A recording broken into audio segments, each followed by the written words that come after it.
ఊళ్ళందరిలోకి తొలి దైవంగా మనం భావించేటువంటి మహాగణపతి ఆవిర్భవించినటువంటి రోజు. ఈ మాసంలో మనం వరుసగా 9 రోజులు గణపతి నవరాత్రులు చేస్తాం. తర్వాత వాళ్ళ అమ్మగారు వస్తుంది పార్వతీదేవి. మా అబ్బాయికి 9 రోజులు చేశారు, మరి నా సంగతి ఏమిటంటే, నీకు 10 రోజులు చేస్తామమ్మా అని ఆశ్వయుజ మాసంలో దసరా చేస్తాం ఆవిడికి, ఓ రోజు ఎక్కువ.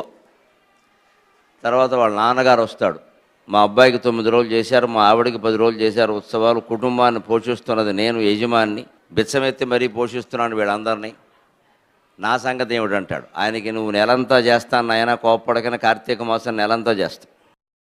తర్వాత వాళ్ళ మేనమామ వస్తాడు శ్రీ మహావిష్ణువు. మరి ఆ కుటుంబమేనా? మాది ఒకటి ఉంది ఇక్కడ, దేవుళ్ళలో చాలా ప్రధానమైన కుటుంబం, మమ్మల్ని మర్చిపోతే అలా అంటాడు. నీకు నెలంతా చేస్తామయ్యా. తర్వాత మార్గశిర మాసం ధనుర్మాసం అంతా శ్రీ మహావిష్ణువు ఆరాధన.